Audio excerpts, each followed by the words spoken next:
78 নম্বর দেখব, the coefficient of volume of compressibility is given by, সরাসরি সূত্র মুখস্থ, 1 নম্বর অপশনটা হবে।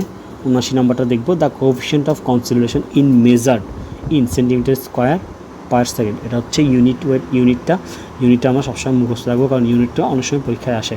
80 নম্বর দেখব, the right of consolidation increases with the increase of temperature. যখন দেখা যায় তাপ বেড়ে যায় তখন কী হয়, ঘনত্বটা কমে যায়। ঘনত্ব কমে গেলে কী হয়, খুব সহজে সেটা বের হয়ে যেতে পারে। এটাই হবে increases with the increases in temperature. 81 number দেখব, the time factor corresponding to 25% degree of consolidation is given by π/64, যার মানে হচ্ছে প্রায় 25%। ঠিক আছে, এটা আমরা মুখস্থ রাখতে হবে।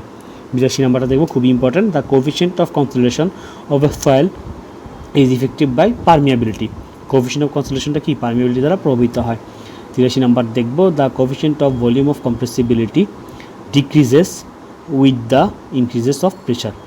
কম্প্রেসিবিলিটিটা কী হয়, কমে যায় যখন প্রেশারটা বেড়ে যায়।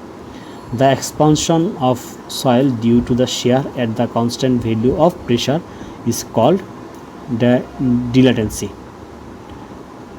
সংজ্ঞা থেকে আমরা মুখস্থ রাখবো। 85 নম্বরটা দেখব, the density of a soil at which there is no change in volume under the influence of shearing strain produced due to the shear stress is called critical density. মুখস্থ। The angle of internal friction of round graded loose sand is about 25 to 30%, R dense sandের ক্ষেত্রে কত হবে, 35 থেকে 37% হবে। পরের objective আমরা দেখতে পাচ্ছি, এখানে দেওয়া আছে the angle of internal friction is rounded grain dense sand. ঘন মাটির ক্ষেত্রে কী হবে, 35 থেকে 37% হবে। The angle of shearing resistant for dry loose sand is same as the angle of internal friction. এটা উত্তর হবে কি, রাইট। 89টা দেখব, the friction resistance of clayey soil is less than sandy soil. Frictional রেজিস্ট্যান্সটা কী হয়, স্যান্ডি সয়েলে কম হয়। The useful method of finding the shear strength of very plastic cohesive soil is mean of Van shear test. Van shear টেস্টের মাধ্যমে আমরা shear strength of very plastic cohesive sandটা measure করতে পারি বা মিন করা যায়। The earth pressure at rest is calculated by using theory of elasticity. Earth pressure measure করার জন্য যে জিনিসটা মেথডটা ইউজ করা সেটা হচ্ছে কি, theory of elasticity. The coefficient of earth pressure at rest for loose sand is less than of the dense sand. Loose স্যান্ডের ক্ষেত্রে যে আমরা কোএফিসিয়েন্ট অফ আর্থ প্রেশার পাবো সেটা ডেন্স স্যান্ড থেকে কম হবে, কারণ ডেন্স স্যান্ডটা অনেক বেশি শক্ত কম্প্যাক্টেড হয়, তাই সেটার মানটা বেশি হয়। The coefficient of earth pressure at rest of stiff clay, মানে শক্ত ক্লে মাটিতে কত হবে, 0.8। এরপর আমরা 94টা দেখব, the coefficient active earth pressure for cohesionless granular soil. সূত্রটা হচ্ছে কি, উপরে হবে 1 - sin phi by 1 + sin phi। একদম টেকনিক করে মুখস্থ রাখতে হবে যখন অ্যাক্টিভ প্রেশার বলা হবে, এবং পরবর্তী 95টাতে যেখানে বলা হচ্ছে প্যাসিভের ক্ষেত্রে কী হবে, উপরে প্লাস হবে নিচে মাইনাস, আর অ্যাক্টিভের ক্ষেত্রে হবে কি, উপরে মাইনাস নিচে প্লাস। এভাবে মনে রাখতে হবে। এরপর আমরা দেখব 96 নম্বর, in the coefficient of compressive earth pressure is 1/3, then the coefficient of active earth pressure হবে কি, 1/3 এর উল্টা, 1/3 কে উল্টালে কি হয়, 3 হয়। এটাই হচ্ছে উত্তর। The effective earth pressure is proportional to cot square tan 45 degree plus 5/2, মুখস্থ থাকতে হবে। The passive earth pressure is proportional to হবে cot এর উল্টা কি, tan, সেম জিনিস। For the Sandy soil of angle of internal friction, এটা একটা মূলত অঙ্কের মতো দেওয়া আছে, সেটার উত্তরটা কত হবে, 16.66 নিউটন পার মিটার স্কোয়ার। পরে দেখব যে আরেকটা দেওয়া আছে, a dry sand specimen is the put through triaxial test.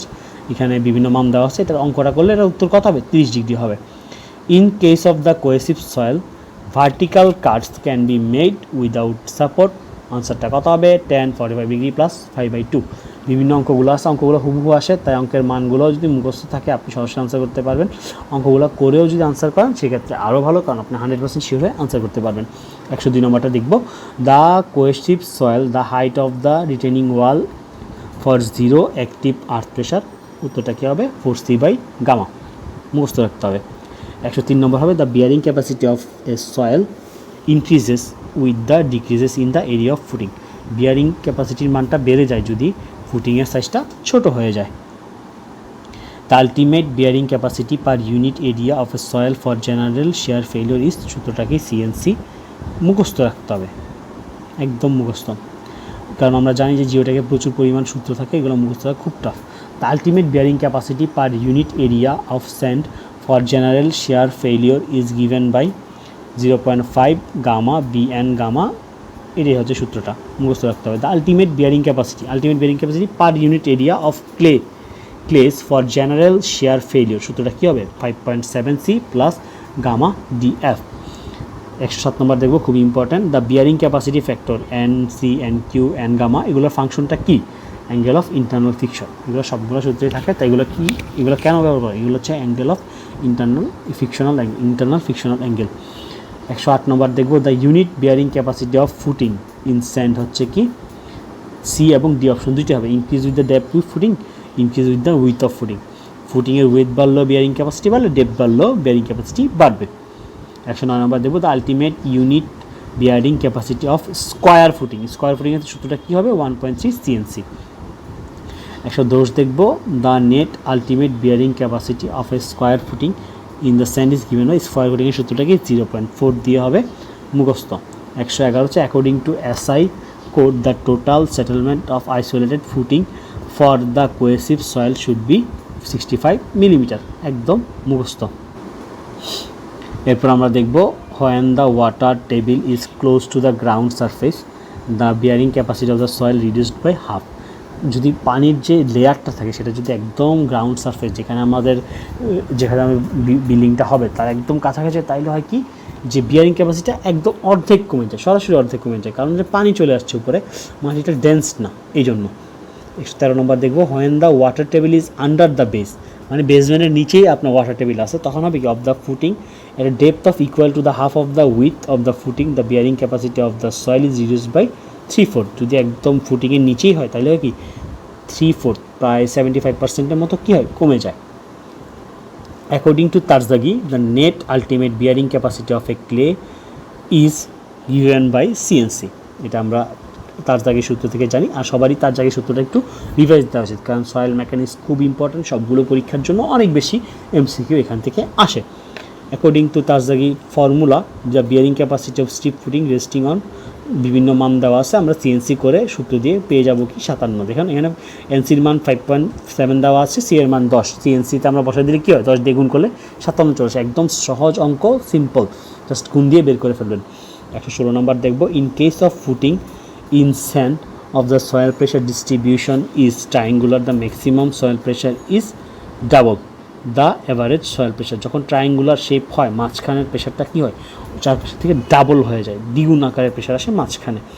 17 number দেখব, the process of obtaining increase density of a soil in a field by reduce of its pore space by the expulsion of air is known as soil কম্প্যাকশনের সূত্রটা কি, এটাই একদম সুন্দর করে পড়ে মাথায় রাখবেন, এটাই পরীক্ষায় আসবে, সরাসরি আসবে, আনসার করে দিবেন।